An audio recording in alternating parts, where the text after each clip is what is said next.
नमस्कार दर्शक बंधु आपण समस्त को मो चैनल को पुणी थे स्वागत करुचे। दर्शक बंधु आमे समस्ते मनर शांति पाई घरे पूजा करि थाउ। ता सहित प्रत्येक पर्व पर्वाणी रे घरे दीप जलिबा एहा सनातन धर्मर एक प्राधान्य अटे। आपण माने मध्य प्रत्येक दीप पूजा पर्व रे घरे दीप जालुथिबे। ता सहित घर पूजा समय रे सकाळ एवं संध्या समय रे दीप जालुथिबे।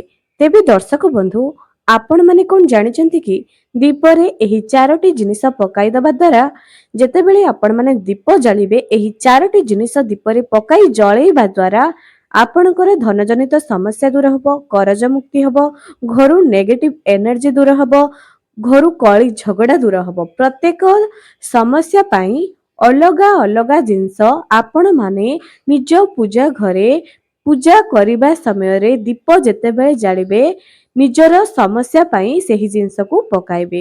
एबे एही कथारे केते सत्यता अछि आपण माने वीडियो रे शेष सह जड़ी रुहंतु। एही कार्य को थरुटी निज जीवन रे आपणै कि देखंतु। बेसी टंका आपणकर खर्च होबनी आज्ञा। आपण माने जदि चाहुचंती जे एही सब समस्या दूर हबो तेबे थरुटी एही वीडियो रे बता जायथिबा उपाय को निज जीवन रे थरुटी करिकि देखंतु। निजर अलगा अलगा समस्या अर्थात प्रत्येक मनिषर अलगा अलगा समस्या थाए किंतु धन जनित समस्या प्रत्येक घरे घरे अछि। एही उपायटी जे कोनोसी भी व्यक्ति करि परिबो।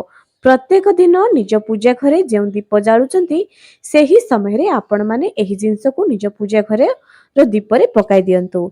एबे दर्शक बंधु आपण माने सेही जिंसटी कोन जानिबा पूर्वरु चैनल को सब्सक्राइब करी पाखरे थिबा बेल आइकन को क्लिक करि दियंतु। जदि आपण मध्य मां लक्ष्मी को मानुचंती कमेंट सेक्शन रे जय मां लक्ष्मी निहाती लेखंतु। एबे दर्शक बंधु प्रथमे जानि रखंतु जे पूजार दीप आपण किपरि व्यवहार करिवे। आपण माने कोन पूजार दीप को बारंबार व्यवहार करिबा परे फिंगी देउछंती कि एपरि भूल करूछंती कि आपण मानको एहा लागुची कि बारंबार माटी दीप व्यवहार करिबा द्वारा ताहा आउ पूजा पे योग्य नुह। गोटे थर दीप जालिबा परे ताहाकु फिंगी दउचंती कि बारंबार निजर पितळ दीप को भी बदलाई दउचंती कि तेबे एपरि जदि करूचंती एही वीडियोटी खास आपण मानको पई जेउ माने एपरि करूचंती सेही लोक मानको एही वीडियो शेयर करंतु। प्रत्येक लोक मानकर मनरे गोटे चिंताधारा थाए जे आमे जेतेबेले बारंबार माटी दीप व्यवहार करिथाउ ताहा आउ पूजा पई योग्य नुह। आपण मानक मनरे निश्चय ही कथा थिबो। एबे दर्शक बंधु जानि रखंतु पूजारे जेउ दीप व्यवहार करा जाए एहा एथिरे बहुत ऊर्जा थाए। ईश्वरंकर बहुत ऊर्जा थाए। एही दीप आपण जेते पुराना करी व्यवहार करिवे आपणको घर को सेते सकारात्मक आसीबो।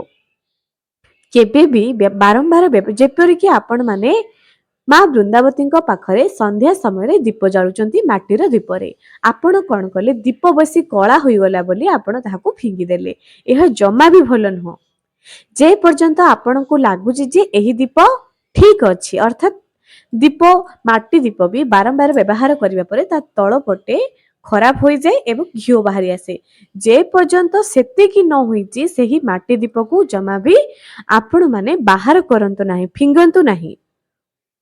बारंबार गोटे देवी देवता पाखरे जेतेबेले आमे गोटे दीप देइथाउ मंत्र उच्चारण करिथाउ तेबे थरुटी अग्नि जे कि पंच तत्वर गोटे तत्व अटे आमे देवी सामने देवी देवता सामने दीपटी जालिले निजर मनस्कामना निजर अभिलाषा को पूरण करबा पई एवं जे मंत्र भी बारंबार आमे मां वृंदावती पाखरे गोटे मंत्र ही गाई करूचे जहाँ भी समस्तଙ୍କର अलग अलग थाए। तो जेतेबेले सेही दीप आमे जालुचे ताहा सिद्धि होई जाए। जदि आपण माने एपरि करूचंती जमा भी करंतुनी। आपण माने माटी दीप को जेते थर व्यवहार करिवे किंतु धोई करी व्यवहार करंतु। बिना धोई करी जेउ माने दीप को व्यवहार करंती से माने दुख दुर्दशा रोग रे पीड़ित हुअंती।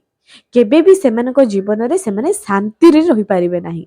दीप को धोई करी व्यवहार करंतु प्रथम। द्वितीय रे पितळ दीप आपण माने पितळ दीप को बारंबार व्यवहार करुथिबे। आपण मानकर इच्छा हबो एही दीप मते सुंदर लागुनी मु आ गोटे दीप आनिबी सेही दीप को आपण माने कोन करूचंती बदलाई दउचंती किबा घर को केही जण गेस्ट आसीबे आपणकर दीप सुंदर लागुची बोली कहिबे आपण तुरंत सेही दीप को तांकू ଦେଇ ଦଉଛନ୍ତି। ଯଦି ଏହି ଭୁଲ କରୁଛନ୍ତି ଜମା ବି କରନ୍ତୁ ନାହିଁ ଆଜ୍ଞା। କାରଣ ପୂର୍ବରେ କହିଲି ଯେ କିପରି ଆମେ ଯେତେବେଳେ ଗୋଟିଏ ମନ୍ତ୍ର ନେଇ ଈଶ୍ୱରଙ୍କ ସାମ୍ନାରେ ଆମେ ଜପ କରି କରି ଦୀପ ଜାଳୁଛେ ଏହା କେତେ ସକାରାତ୍ମକ ଊର୍ଜା ଆଣୁଛି। ତେବେ ଯଦି ଆପଣମାନେ ଏହି ଭୁଲ କରୁଛନ୍ତି ଏହି ଭୁଲକୁ ଆଜି ହିଁ ତୁରନ୍ତ ବନ୍ଦ କରିଦିଅନ୍ତୁ। କେବେ ବି ଏପରି କାର୍ଯ୍ୟ କରନ୍ତୁ ନାହିଁ। ଦୀପ ଯେତେ ପୁରୁଣା ହବ ଆପଣଙ୍କର ଘରରେ ସମୃଦ୍ଧି ସେତେ ବଢି ବଢି ଯିବ। ଜାଣିଛନ୍ତି କି ଯଦି କୌଣସି ବ୍ୟକ୍ତି ବହୁତ ରୋଗରେ ପଡୁଛି, ଯେପରିକି ମୁଣ୍ଡ ଜନିତ ସମସ୍ୟା ଆସୁଛି, ବାରମ୍ବାର ମୁଣ୍ଡ ବିନ୍ଧୁଛି, ମେଡିସିନ ଖାଇଲେ ବି ଭଲ ନାହିଁ, ଯଦି ଆପଣଙ୍କର ମାନସିକ ଅଶାନ୍ତି ହେଉଛି, ଏପରି ଯଦି ଆପଣମାନଙ୍କର ହେଉଛି, ସେହି ଦୀପକୁ ପ୍ରଥମେ ପିତାମ୍ବରୀରେ ମାଜି ଦିଅନ୍ତୁ। ଘରର ଯେଉଁ ପୁରୁଣା ଦୀପ ବାରମ୍ବାର ବ୍ୟବହାର କରୁଛନ୍ତି ମାଜି ଦିଅନ୍ତୁ, ପୁରା ଧୋଇଦେବେ। ତାହାକୁ ଗୋଟିଏ ଭଲ ପାଣିରେ ଧୋଇଦେବେ, ଭଲ ଭାବରେ ଧୋଇଦେବେ, 1 ଘଣ୍ଟା ରଖିଦେବେ ଭିଜାଇ କରି। ସେହି ଜଳକୁ ଯାହାର ଯିଏ ଚିଡ଼ଚିଡ଼ା ହେଉଛି ଘରେ, ଯିଏ ମାନସିକ ଅଶାନ୍ତିରେ ରହୁଛି ତାକୁ ସେହି ପାଣି ଟିକେ ପିଆଇ ଦେବେ। ଏମିତି ରେଗୁଲାର କରିବେ। 15 ଦିନ ଭିତରେ ଯେଉଁ ବ୍ୟକ୍ତି ଚିଡ଼ଚିଡ଼ା ହେଉଛି, ରୋଗରେ ପଡୁଛି, ବାରମ୍ବାର ରୋଗରେ ପଡୁଛି, ସେହି ବ୍ୟକ୍ତି ନିଶ୍ଚୟ ଉପଶମ ପ୍ରାପ୍ତ ହବ। ଥରୁଟିଏ ସେହି ଦୀପର ମହତ୍ଵକୁ ବୁଝିବାକୁ ଚେଷ୍ଟା କରନ୍ତୁ ଯେ ଏହି ଭିଡିଓରେ ଆପଣମାନଙ୍କୁ କଣ ବର୍ତ୍ତାଇବା ପାଇଁ ଚାହୁଁଛି। ଏବେ ଆମେମାନେ ଜାଣିବା ଯେ ଦୀପରେ ଏମିତି କେଉଁ ଜିନିଷ ପକାଇ ଜଳାଇବା ଦ୍ୱାରା ଘରେ ଧନ ଧାନ୍ୟରେ ପରିପୂର୍ଣ୍ଣ ହବ, କରଜ ମୁକ୍ତି ହବ, ଘରୁ ବାସ୍ତୁ ଦୋଷ ଦୂର ହବ, ନକାରାତ୍ମକ ଊର୍ଜା ଆମ ଘରୁ ଦୂର ହୋଇଯିବ। ଚାଲନ୍ତୁ ଗୋଟିଏ ଗୋଟିଏ ଆପଣମାନଙ୍କ ପାଖକୁ ନେଇ ଆସୁଛି। ପ୍ରଥମରେ ଆପଣମାନେ ଦୀପ ଜାଳୁଛନ୍ତି, ଧନ ଜନିତ ସମସ୍ୟା ଘରେ ଘରେ ଲାଗି ରହିଛି। ଧନ ଜନିତ ସମସ୍ୟା, ଯେତେବେଳେ ଧନ ଜନିତ ସମସ୍ୟା ଆପଣଙ୍କ ପାଖରେ ଆସୁଛି, ନିଜ ପୂଜା ଘରେ ଯେଉଁ ଦୀପ ଜାଳୁଛନ୍ତି ସେଥିରେ ଆପଣମାନେ କଣ କରନ୍ତୁ, ଟିକେ ହଳଦିଆ ସୋରିଷ ଟିକେ ପକାଇ ଜାଳିବା ପ୍ରାରମ୍ଭ କରିଦିଅନ୍ତୁ। ଏପରି କରିବା ଦ୍ୱାରା ଆପଣଙ୍କର କରଜ ମୁକ୍ତି ହୋଇଯିବ। ଏବେ ଦର୍ଶକ ବନ୍ଧୁ, ଧନ ଆସିଲେ ତ କରଜ ମୁକ୍ତି ହବ, ଲକ୍ଷ୍ମୀ ଆସିଲେ ତ କରଜ ମୁକ୍ତି ହବ। ପ୍ରଥମେ କରଜ ମୁକ୍ତି ପାଇଁ ହଳଦିଆ ସୋରିଷ ନିଜର ପୂଜା ଘରେ ଦୀପରେ ପକାଇ ଜାଳିବା ପ୍ରାରମ୍ଭ କରିଦିଅନ୍ତୁ। ଦ୍ୱିତୀୟରେ ଗୋଟାଏ ଅଳେଇଚ, 2ଟି ଲବଙ୍ଗ ନିଜର ପୂଜା ଘରେ ମା ଲକ୍ଷ୍ମୀଙ୍କ ସକାଶେ ଗୋଟାଏ ଘିଅର ଦୀପ ଅଲଗା ଜାଳନ୍ତୁ ଏବଂ ସେହି ଦୀପର ମୁହଁ ଉତ୍ତର କରି ରଖନ୍ତୁ। ସେଥିରେ ଗୋଟାଏ ଅଳେଇଚ, 2ଟି ଲବଙ୍ଗ ପ୍ରତ୍ୟେକ ଦିନ ଏପରି ଜାଳିବା ପ୍ରାରମ୍ଭ କରିଦିଅନ୍ତୁ। ଦେଖିବେ କିଛି ଦିନ ଭିତରେ ଆପଣଙ୍କର ଧନଜନିତ ସମସ୍ୟା କିପରି ଦୂର ହବ। ତୃତୀୟରେ ଶତ୍ରୁ ପୀଡା ଯଦି ଚାହୁଁଛନ୍ତି, ଯଦି ଆପଣମାନେ ଶତ୍ରୁ ପୀଡାରେ ବ୍ୟତିବ୍ୟସ୍ତ ହୋଇପଡ଼ିଲେନି, ଗୁପ୍ତ ଶତ୍ରୁ ଦ୍ୱାରା ଆପଣମାନେ ଯଦି ଆକ୍ରାନ୍ତ ହେଉଛନ୍ତି, ତେବେ ହନୁମାନଙ୍କ ମନ୍ଦିରରେ ସୋରିଷ ତେଲର ଦୀପଟିଏ ମଙ୍ଗଳବାର ଏବଂ ଶନିବାର ଦିନ ହନୁମାନଙ୍କ ମନ୍ଦିରରେ ଦେବା ପ୍ରାରମ୍ଭ କରିଦିଅନ୍ତୁ। ଯେଉଁ ଶତ୍ରୁ ଆପଣଙ୍କୁ କଷ୍ଟ ଦଉଛି ତାହା ନାମ ନେଇ ଜାଳିବା ପ୍ରାରମ୍ଭ କରିଦିଅନ୍ତୁ। କିଛି ଦିନ ଭିତରେ ସେ ଆପଣଙ୍କ ରାସ୍ତାରୁ ହଟିଯିବ। ଚତୁର୍ଥରେ ଯଦି ଆପଣଙ୍କ ଘରେ ନେଗେଟିଭ ଏନର୍ଜି ଅଛି, ଯଦି ଲାଗୁଛି ଆପଣଙ୍କ ଘରେ ନେଗେଟିଭ ଏନର୍ଜି ଅଛି, ଆପଣମାନେ କଣ କରୁଛନ୍ତି ତାହା ଦୂର କରିବା ପାଇଁ ଚାହୁଁଛନ୍ତି, କଣ କରିବେ? କର୍ପୂର ଆଳତି ଆପଣମାନେ କଣ କରିବେ, ଶନିବାର ଦିନ ଏହି କାମ ଆପଣମାନଙ୍କୁ ଶନିବାରକୁ ଶନିବାର କରିବାର ଅଛି, କିନ୍ତୁ ରେଗୁଲାର କରିବାର ଅଛି।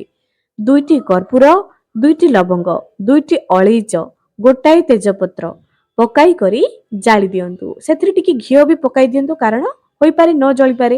ଏମିତି ସବୁ ଯାକ ଜାଳିବା ପ୍ରାରମ୍ଭ କରିଦିଅନ୍ତୁ ଶନିବାରକୁ ଶନିବାର ସନ୍ଧ୍ୟା ସମୟରେ। ଏହାକୁ ଜାଳିବେ ପୂଜା ଘରେ, ପୁରା ଘର ସାରା ତାହାକୁ ବୁଲାଇ ବୁଲାଇ କରି ମୁଖ୍ୟ ଦ୍ୱାରକୁ ନେବେ। ଯେତେବେଳେ ତାହା ପୁରା ଜଳିଯିବ ତାହାକୁ ବାହାର ପଟେ ଫିଙ୍ଗି ଦେବେ ଏବଂ ପରଦିନ ଆପଣ ଚପଲ ପିନ୍ଧି କରି ଝାଡୁ ଲଗାଇବେ, ଯେପରିକି ଆପଣଙ୍କ ପାଦରେ ବାଜିବ ନାହିଁ, ଯେପରିକି ଆପଣ ସ୍ପର୍ଶ କରିବେ ନାହିଁ। ଏହି ଉପାୟକୁ ଥରୁଟିଏ ନିଜ ଜୀବନରେ କରିକି ଦେଖନ୍ତୁ।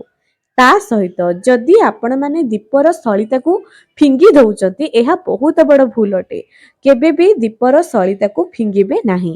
ଏହାକୁ ଏକାଠି କରି ମାଟିରେ ପୋତି ଦିଅନ୍ତୁ, ନତୁବା ଏହାକୁ ଏକାଠି କରି କର୍ପୂର ପକାଇ ଜାଳି ଦିଅନ୍ତୁ ଏବଂ ଏହାର ପାଉଁଶକୁ ତିଲକ କରି ଲଗାନ୍ତୁ।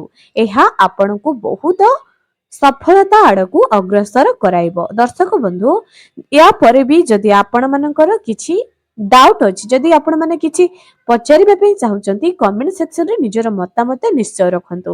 ଏବେ ଦର୍ଶକ ବନ୍ଧୁ, दीप आमको साक्षी रखी आम दीप को साक्षी रखी पूजा करिथाउ सेथिपैं तो प्रथमे दीप लगा जाए जेतेबेले आम जागर करू सावित्री अमावास्या करू एमिति बड़ बड़ पूजा करा जाए घर प्रतिष्ठा करा जाए ए सब समय रे प्रथमे दीप लगा जाए कहीं दीप को प्रथमे पंच तत्वर गोटे तत्व होउछि अग्नि आम प्रथमे दीप को कौन करूचे ସେହି ଦୀପ ଦ୍ୱାରା ଭଗବାନଙ୍କୁ ଆବାହନ କରୁଛେ ଭଗବାନଙ୍କୁ ଆଲୋକ ଦେଖାଉଛେ ଆମ ଘରକୁ ଆବାହନ କରୁଛେ ଆଶା କରୁଛି ଆପଣମାନେ ଦୀପର ମହତ୍ତ୍ୱ ବୁଝି ସାରିଥିବେ ଆଜି ପାଇଁ ରହିଲି ପୁଣି ଦେଖାଇବ ଆଗାମୀ ଏକ ସୁନ୍ଦର ଭିଡିଓରେ।